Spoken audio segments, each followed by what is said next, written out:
Welcome, folks. It is the latest Phillies Nation. He is Corey Simon. I am Pat Gallen, and we are brought to you by BQ Basement Systems. Well, certainly last week, an interesting week for the Phillies organization. Ryan Sandberg stepping down as the manager. It was just 2 seasons ago he took over for Charlie Manuel, and in his 2+ years with the Philadelphia Phillies, goes just 119 and 159.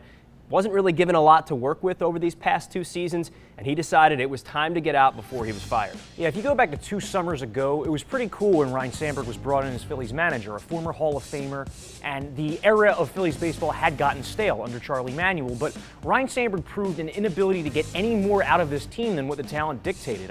You mentioned the record 40 games under 500. Very rarely did he show any creativity, very rarely did he show any fire, and I thought that the most emotional that he got at any point in his tenure as Phillies manager was the day that he stepped down. Right. Kind of a surprising move.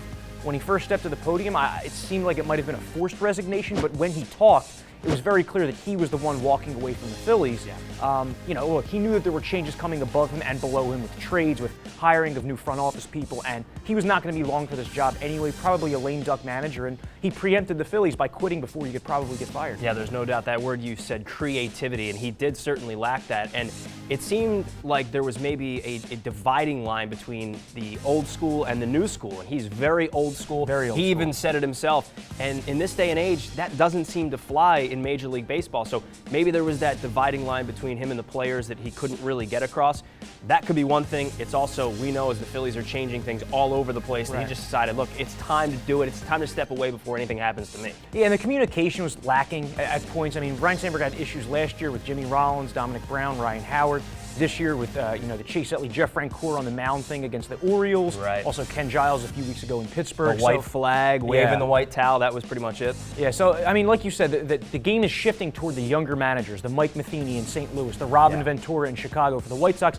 Although I do think that the next manager the Phillies bring in, I still think they're going to go with an established guy. They're going with an established new president in Andy McPhail, so it looks like they're probably also going to bring in an established manager. Yeah, very much could be that you could bring in an established or maybe a little bit of a different general manager. I've heard some interesting names through the Boston Globe, Nick Cafardo saying a guy like Brady Anderson could be your next general manager if they decide to part ways with Ruben Amaro Jr. So really everything is up in the air, not just GM, manager as well. Yeah, Brady Anderson's done a terrific job in the Baltimore front office in recent years, so that would be a situation that I would like. If you're bringing in an established president, bringing in an established manager, go for a new age creative GM, a forward-thinking type guy. And I'm just curious to see how the Phillies respond the second half of the year, how these players are evaluated by the new front office structure.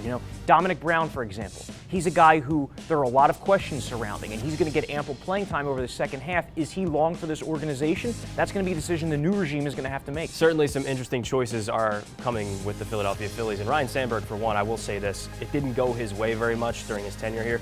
But how would we ever know what kind of manager he really is? Because he was never really given a team filled with major league talent. So best of luck to Ryan Sandberg. Chase Utley, though, another interesting storyline from last week. He hits the disabled list with an ankle injury that even the manager, Ryan Sandberg, had no knowledge of. How is that possible? So there's that communication factor between the players and the manager. Talk about Chase Utley, though, because we had that vesting option that could have been hit this year. Maybe it looks like that's not going to happen. You never want to see a guy go on the DL. You never want to see a guy get hurt. But the timing of all this, it kind of worked out in the Phillies' favor.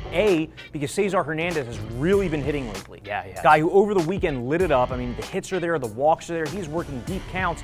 Honestly, he looks like Freddie Galvis did earlier in the season. So for me, when I look at Hernandez, keep it up over the second half, and the Phillies might feel comfortable that he could be a bona fide 2-hole hitter moving forward. As far as Utley, he was 251 plate appearances away from reaching 500 for the season.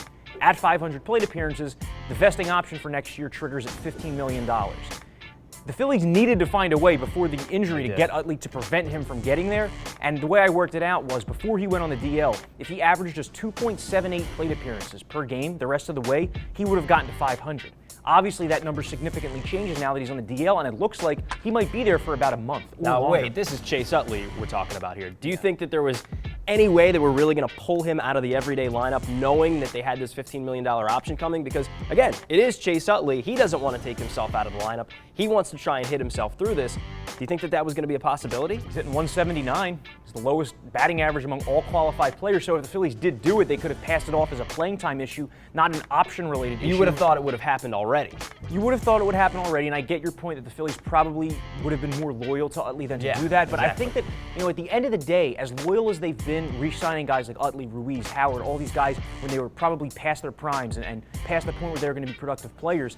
At the end of the day, they knew that this was a major consideration for next year because that $15 million could be used on a number 3 starter or an outfielder next year, or pieces that can help this rebuild move forward a little quicker. All right, so a lot of negativity to start, but let's move to a positive thing. Michael Franco, every week it's been a positive. Yes. He has had an outstanding month of June, some incredible numbers that this guy has put up at third base for the Phillies, and some Hall of Fame type numbers. Is that what you're saying? Well, all right, let's pump the brakes a little bit. But what I did find is that Michael Franco is only the 13th player in the history of baseball, 22 years old or younger, to have any month where he had at least 8 doubles, 8 homers, 24 RBIs.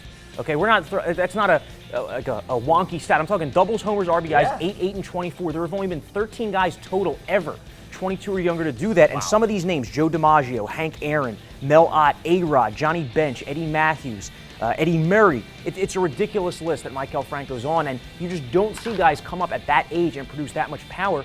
He also led the National League with a .378 batting average in June through games on Sunday. The only player in baseball who hit higher in the month of June was Miguel Cabrera. And no one hitting around him either. He's doing it in a lineup that just can't score runs. I guess it's going to take some time for pitchers to get used to him and him to get used to pitchers from this point moving forward, but you can't complain about anything he's done. And I also want to say that I've gotten this a lot from fans who were saying, like, slow down with Franco. This is exactly what we were saying about Dominic Brown in May of 2013. But no, it's way different. Dominic Brown that month, it was no walks. It was no walks, and it was all inside fastballs that he was turning on and pulling out. Michael Franco's shown power to all fields. He's doing it against off-speed pitches. He's doing it against righties and lefties. He's been hitting for a high average, too, been around 400 all month, and he's doing it against off-speed pitches, righties and lefties alike. Yeah, no doubt about that. So we're going to go carve Michael Franco's bust for Cooperstown, and when we come back, J.P. Crawford will talk with us. Don't go anywhere. It's Phillies Nation.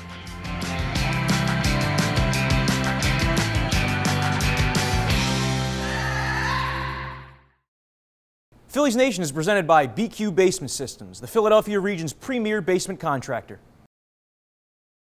I'm Brian Quinn from BQ Basement Systems. Call us for all things basement-y. Ask us about our polylevel concrete leveling system. It's a cost-effective, less disruptive, permanent solution, and it has a quick cure time. It can be driven over or walked on in 15 minutes after installation. Since 1997, over 7,000 customers have trusted us. Visit us at bqbasementsystems.com or call us at 1-800-339-2070. If you're a sports fan, you need to check out Sports Vault. Our stores will surround you with a great selection of autographed memorabilia, licensed apparel, trading cards, and novelties. Want to meet your favorite local and national superstars? Sports Vault brings the legends to you with dozens of in-store appearances. Check out any of our 3 locations in King of Prussia, Exton, or Moorestown. Or visit sportsvaultshop.com and use the code PhilliesNation to save 20% on your next order of autographed merchandise. In a world where bankers have lost all interest, where robots and fat cats rule our fortunes, one woman will stand up and strive to do the impossible.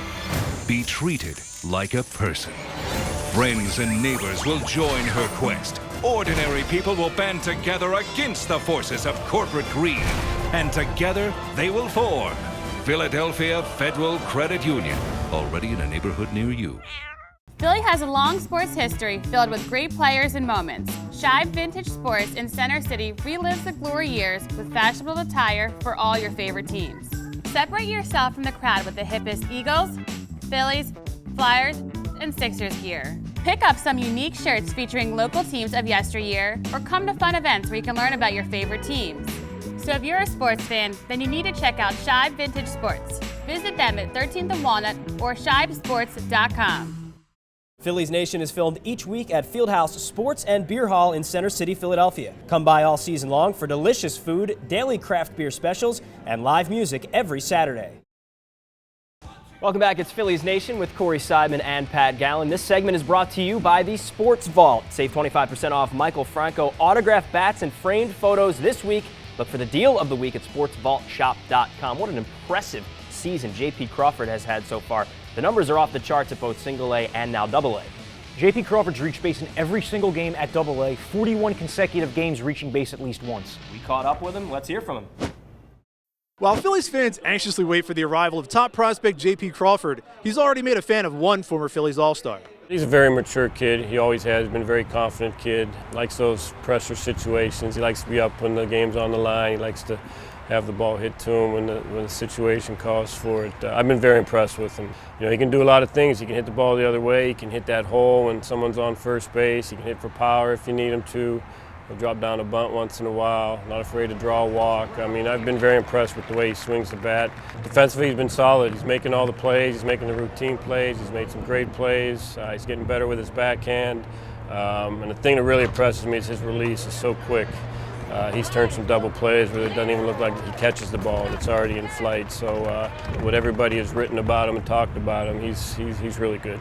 The lefty batting Crawford, who has been on the fast track since he was selected by the Phils in the first round of the 2013 draft, is always focused on improving and says it means a lot that his coaches in Reading are impressed by his progress. I'm trying to go out there and just help my team win a ball game that night, so I try to find a way to get better each and every day, offensively or defensively.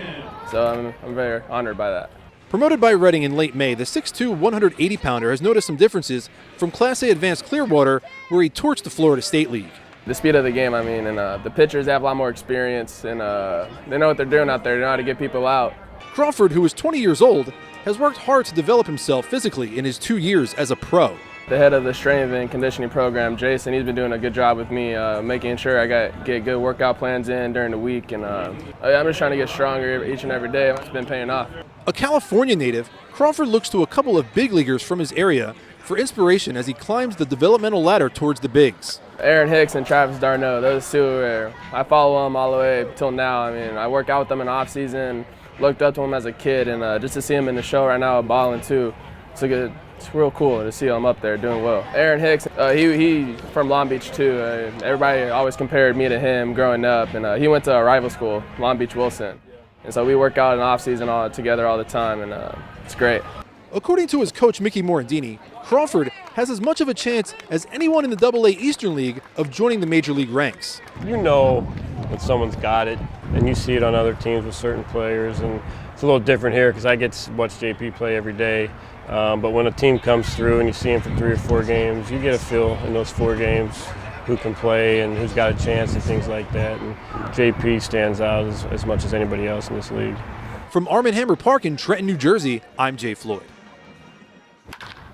Thanks, Jay. Thanks, JP. A lot of people can't wait to see this guy finally reach the major leagues. Could happen fairly soon. I would think next year at some point, maybe next August, next September. J.P. Crawford, the number that impresses me the most, he has 132 walks in his minor league career, 130 strikeouts, more walks than strikeouts. Impressive. He's pretty much been more advanced than the competition he's faced at every level, despite being significantly younger than the competition he's going up against, close to a 400 on-base percentage in the minors. He looks like a top-of-the-order bat, and when you think about Crawford and Franco together, and whoever the Phillies get for Cole Hamels, you're starting to piece together a pretty solid lineup moving forward. Yeah, it could be. It could be a few more years until all that starts to come to fruition, but the pieces are definitely in place in the minor leagues for the Phillies. And both of these guys, J.P. Crawford and Aaron Nola, heading to the Futures game, which is great because Aaron Nola moving from AA to AAA. In his first 2 starts, 12 innings, 14 strikeouts at a better level. Yeah, Nola getting to the Futures game just 13 months after being drafted, the same way Crawford got there 13 months after being drafted last year.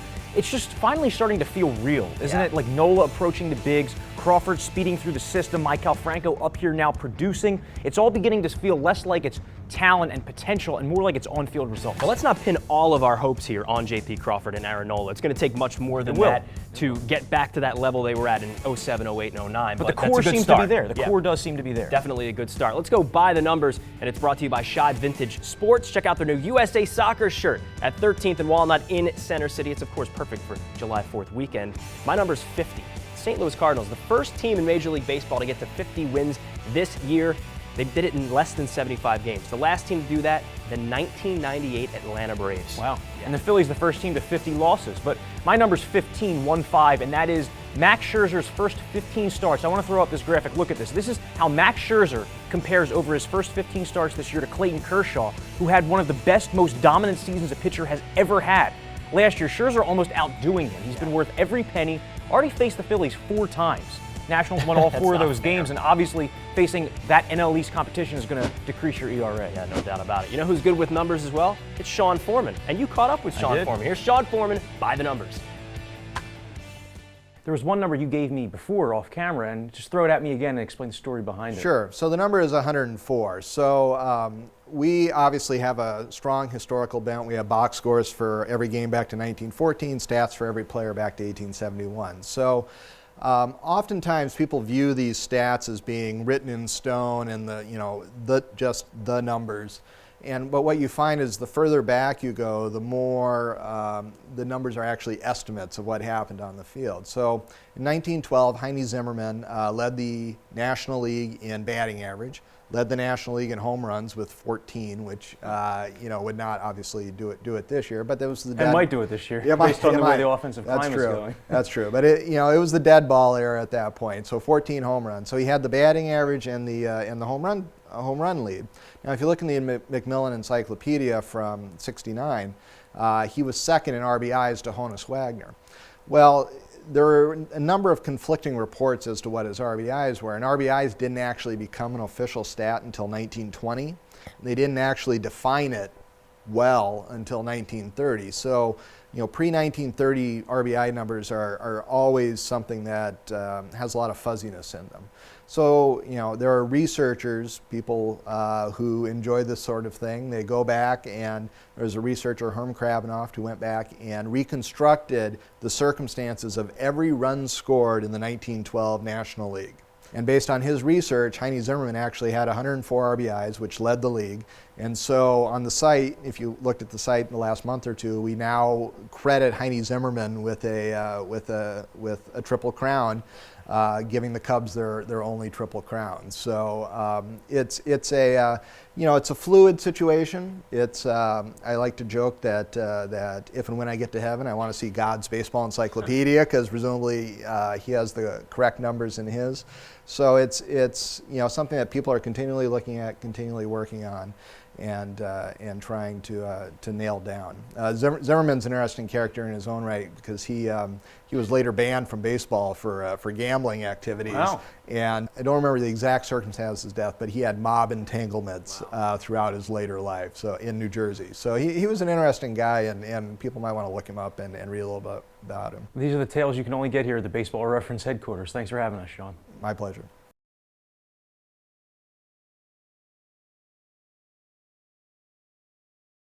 Phillies Nation is sponsored by Shibe Vintage Sports. Check out their new Stadium Series line of shirts at 13th and Walnut in Center City or shibesports.com. Live sports. Craft beer. Great food. Good times. What more do you need? Every day is a party at Fieldhouse Sports and Beer Hall, the largest sports bar in Center City. Come to 11th and Filbert to see what you've been missing. The biggest problem with your phone is not a low battery or no signal. It's about what it does to your posture. Hi, I'm Dr. Lenny Roberts from Summit Spine and Wellness. For well over a decade, we've been helping the greater Philadelphia region reach their health goals.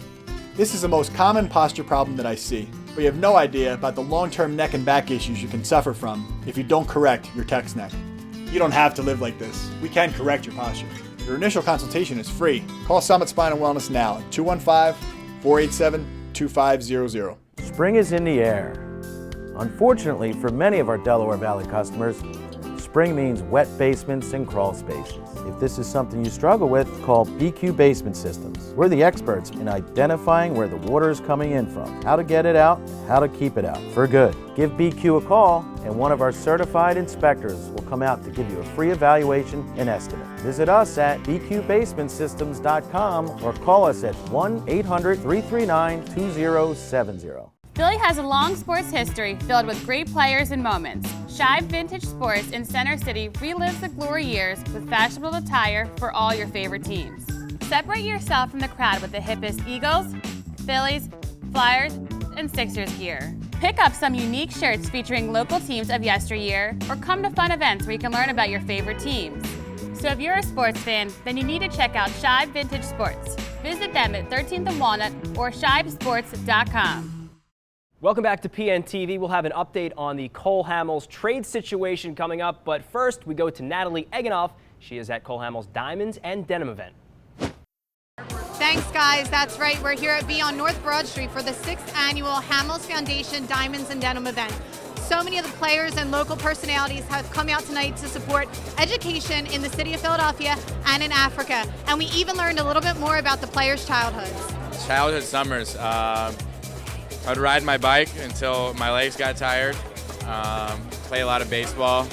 Get in a lot of trouble. I think when you're a kid, I think in the summertime you're supposed to get in trouble. Do you have any 4th of July traditions? The only tradition I have is I try to get somewhere near the water and have a good barbecue. That's my only tradition. Growing up back in St. Louis, there's a huge fair. It's called the VP Fair. And we used to go down as family all the time and go down and watch the air show and watch the fireworks together as a family. It's all about giving back to kids in the way that, we all want to. We just may not know the best way to give back to them. So we came up with the idea of giving them actual sustainable things that could last anywhere from 5 to 10 years, help them pass their tests, help the teachers in every way possible, from labs to art kilns to basic supplies, really. And this year alone, we hit the benchmark for $1 million for Philadelphia schools. And in Africa alone, it's a little over $3 million.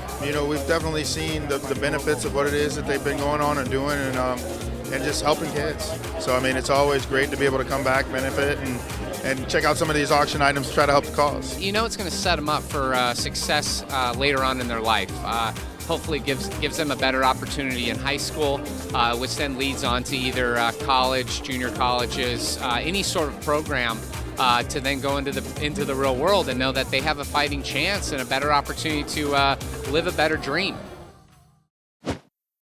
Thank you, Natalie. We forgot our denim shirts. Yeah. I guess this is a close enough brought color. my jean jacket. Yeah, huh? no doubt. Cole Hamels, though, the trade situation, it's starting to ramp up. We're starting to get to that point where it's July 31st, right around the corner. So what's the latest? He actually said recently that he would go, quote unquote, anywhere. I don't think he would go anywhere, but he would listen to what the Phillies had to say if a trade situation came about. Yeah, Cole told Jim Salisbury of CSNPhilly.com last week that no, he hadn't ruled out the Astros or the Blue Jays in potential trade talks.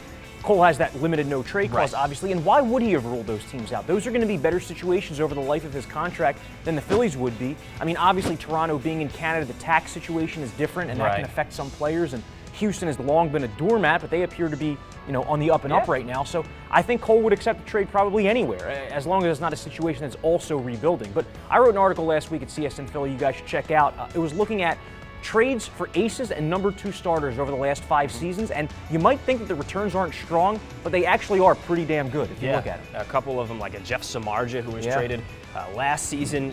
There was a good haul for these guys. Cole Hamels, you should be getting at least that. Even the Matt Latos trade, when he went from San Diego to Cincinnati in December of, I think it was 2011, the Padres got back an enormous amount of talent for him. Yasmani Grandal, Yonder Alonso, Brad Boxberger. The Phillies got to be looking at packages like that and think we will take absolutely no less. Yeah, Ruben Amaro knows this. He's seen those trades happen. He wants a lot for this guy, and he's got to get it. When we come back, Corey and I are going to go over our fantasy picks from last week and pick 2 more coming up. Don't go anywhere.